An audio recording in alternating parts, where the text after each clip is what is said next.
आज कहीं स्कूल में बसला भारी इच्छा है कि गुपचुप खाईदबा। गुपचुप खाई बोली आम राजा सार मु सूर्य सार पलि आसलु कौटी सामसुंदरपुर हनुमान छक मार्केट कम्प्लेक्स सामना से गोटे कल्याणी मंडप अच्छी आईला बेलू भाई तर आसिक दुकान टी खोल पूरा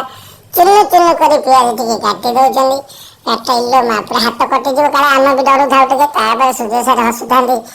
सार काटी पारे पियाज मत पचार मुझे मना कर सार मु चांदोल जी आपड़ कहीं ब्लॉक कर पकईदेवे आम घर जानवे सार चांदोल जीवा बाहना देखा आसी गुपचुप खाऊँ गुपचुप खाइलु तो कथा कि किए केतेटा गुपचुप खाई पारे जी अधिका खाइब धर मु अधिका खाईदेली से मो पैसा देदेवे आ जब मुझे न खाई पारि पैसा देवी एमती कथा देखा सार कहले ना सेमती आम आम राजा सार मना कले जी जितना खाइबा कथा शांति खाई आम जा खाइला बेलू सार कह सूर्य सार कहले राजा सार कहले राग पकईद मु तो राग खाइले मोर पूरा टोटाल पोटे पार्टी मुझे कौन करी कथा मुझे राग खाइली एपटे दुटा झील थी सी काउर काउर काउर काउर काउर काउर काउर होते मुंड खराब करदे।